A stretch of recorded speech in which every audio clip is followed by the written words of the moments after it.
आ रही है संभल मस्जिद मामले को लेकर। संभल मस्जिद पेंट मामले की सुनवाई टल गई है। हाई कोर्ट में अब 10 मार्च तक के लिए टल गई है सुनवाई। यहाँ पे संभल मस्जिद में पेंट मामले को लेकर जो सुनवाई होनी थी आज, वो फिलहाल टाल दी गई है। 10 मार्च तक की सुनवाई टाल दी गई है, यानी कि 10 मार्च तक इसको लेकर कोई फैसला फिलहाल तो नहीं होने वाला है, क्योंकि जो सुनवाई है वो टाल दी गई है। दरअसल शाही जामा मस्जिद में पेंट को लेकर के जो मुस्लिम पक्ष था वो कोर्ट पहुंचा था और मांग दरअसल ये थी कि जिस तरीके से रमजान का महीना चल रहा है, रमजान के महीने में यहाँ पे मस्जिद को पेंट करवाने को लेकर के यहाँ पर याचिका की गई थी, सुनवाई होनी थी आज, लेकिन सुनवाई आज टाल दी गई है। 10 मार्च तक के लिए हाई कोर्ट में सुनवाई टाल दी गई है। अब मामले की अगली सुनवाई 10 मार्च के बाद होगी। तो देखिए, रमजान का महीना चल रहा है और इस रमजान के महीने में जो जामा मस्जिद है जिसको लेकर इतना विवाद हुआ, हिंसा हुई संभल में, लेकिन इस मस्जिद के सौंदर्यीकरण को लेकर, पेंट को लेकर के पूरा मामला गया कोर्ट में और कोर्ट में फिलहाल चूंकि सुनवाई आज होनी थी, लेकिन बड़ी खबर ये कि यहां पर फिलहाल जो है मस्जिद में पेंट मामले की जो सुनवाई है वो टल गई है और अब शाही जामा मस्जिद में पेंट का मामला जिसमें सुनवाई अब 10 मार्च के बाद होगी। तो हाई कोर्ट में 10 मार्च तक के लिए टल गई सुनवाई। यहां पे बड़ी खबर संभल से और सीधे रुख करते हैं सहयोगी जतिन का। जतिन, जिस तरीके से मुस्लिम पक्ष कोर्ट पहुंचा था, मांग ये थी कि रमजान का महीना चल रहा है, पेंट करवाना है, उसको ठीक ठाक करना है रमजान के महीने को लेकर, लेकिन फिलहाल सुनवाई टल गई है 10 मार्च तक के लिए। और क्या जानकारी और जो लोग वहां पर अगर आसपास हो आपके, तो जरा उनसे बात करिए और पूछिए कि वो क्या सोचते हैं इस फैसले को लेकर या जो सुनवाई टल गई उसको लेकर।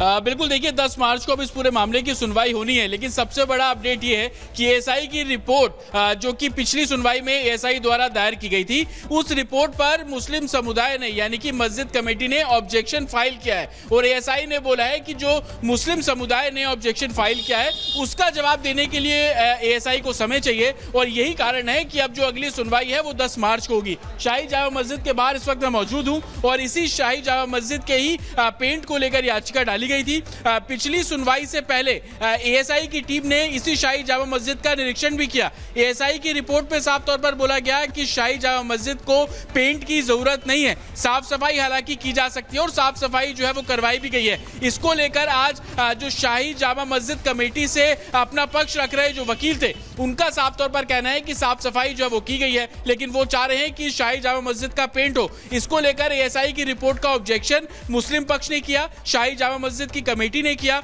और इसी ऑब्जेक्शन को देखते हुए अगली तारीख 10 दे दी गई है। इसमें जो अदालत द्वारा, हाई कोर्ट द्वारा ये साफ तौर पर बोला गया है कि एएसआई इस ऑब्जेक्शन पर अपनी जो रिपोर्ट है वो फाइल करे, यानी कि 10 तारीख को जब इस पूरे मामले में सुनवाई एक बार फिर से शुरू होगी, उसमें ये एएसआई जो ऑब्जेक्शन है उसको लेकर अपना जो पक्ष है वो रखेगा। पिछली बार जो रिपोर्ट दी गई थी उसमें कुछ तस्वीरें थी, उसमें तस्वीरें इस मेन गेट की भी थी। बोला ये जा रहा था कि ये जो मेन गेट है, ये इस मेन गेट के अंदर कंस्ट्रक्शन की जरूरत है, काम कराने की जरूरत है और इस मेन गेट के अंदर जो पूरा परिसर है उसकी फोटो वीडियोग्राफी भी साफ तौर पर की गई थी। उस फोटो वीडियोग्राफी के जरिए ये बताने की कोशिश की गई थी कि अंदर शाही जामा मस्जिद की जो स्थिति है वो किस तरीके की है और रिपोर्ट में साफ तौर पर बताया गया था कि आधुनिक तौर पर शाही जामा मस्जिद के अंदर और इसी बीच बड़ी खबर सामने आ रही है। जतिन, आपको रोकना चाहेंगे, संभल पर हाईकोर्ट में सुनवाई पर बड़ी खबर इस वक्त सामने आ रही है। हाईकोर्ट में सुनवाई होनी थी, मस्जिद की जगह अब विवादित इमारत लिखा गया है। संभल मस्जिद की जगह विवादित इमारत लिखा गया है, ये बड़ी खबर सामने आ रही है। संभल पर हाईकोर्ट में देखिए सुनवाई चली, लेकिन मस्जिद की जगह विवादित इमारत लिखा गया है। जतिन हमारे साथ जुड़े हुए हैं। जतिन, ये मामला नया निकलकर सामने आया है, मस्जिद की जगह विवादित इमारत लिखा गया है, इसको जरा समझाइए। बिल्कुल, देखिए पिछली बार भी जब हाईकोर्ट की तरफ से ऑर्डर दिया गया था उस समय भी विवादित इमारत ही लिखा गया था, जिसको हम एलिज्ड मॉस्क के तौर पर भी जो ऑर्डर है उसमें लिखा गया। और आज जब कोर्ट ने अगली 10 तारीख दी तो उसके अंदर भी एलिज्ड मॉस्क ये जो टर्म है वो लिखी गई है। दरअसल विष्णु शंकर जैन ने इसको लेकर आपत्ति जो है वो जताई थी। उनके द्वारा ये बोला गया था कि आप इसको अगर ऑर्डर पे मस्जिद लिख देंगे तो आप इसको एक मस्जिद के तौर पर देखेंगे, लेकिन इसको लेकर जो विवाद है और कोर्ट है वो चंदोसी में चल रहा है। तो इसी विष्णु शिवशंकर जैन की और हिंदू पक्ष की दलीलों के बाद उसके अंदर ये लिखा गया कि ये एलिज्ड मॉस है, विवादित इमारत है, क्योंकि अगर कोर्ट ऑर्डर पर उसको मस्जिद लिख दिया जाता तो पिछले जो सूट चल रहे हैं, पुराने जो मुकदमे चल रहे हैं, उस पर इसका प्रभाव जो है पड़ सकता था। लेकिन हिंदू पक्ष ने इसका विरोध किया। हिंदू पक्ष का साफ तौर पर कहना था कि इस पूरी इमारत को लेकर विवाद है और यही कारण है कि जब अगली तारीख 10 मार्च दे दी गई है तो उस ऑर्डर पर विवादित इमारत जो है वो इस मस्जिद के तौर पर लिखा गया। और तस्वीरें मैं लगातार आपको दिखा रहा हूं, लगातार इसको लेकर विवाद है।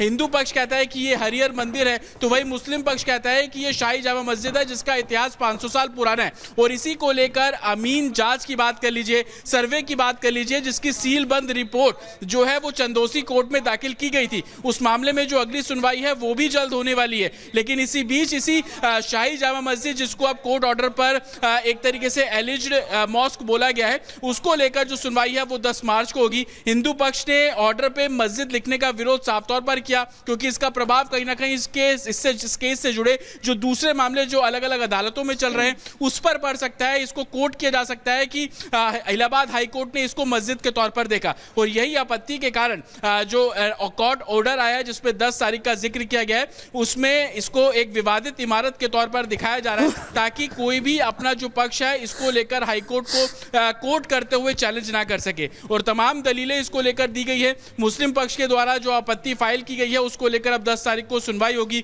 जो जानकारी अभी हमें मिल रही है कि उन्होंने बोला है कि जो इमारत है वो पहले से ही पेंट कराते हुए हमेशा करते थे, लेकिन इस बार विवाद के चलते उन्होंने एएसआई से परमिशन मांगी है।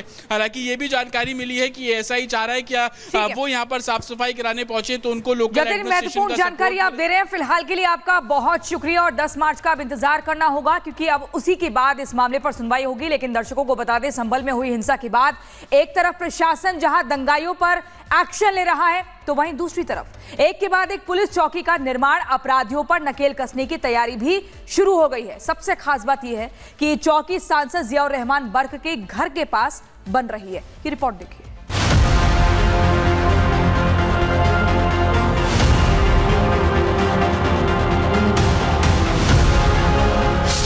ये अपराधियों पर नकेल की नींव है।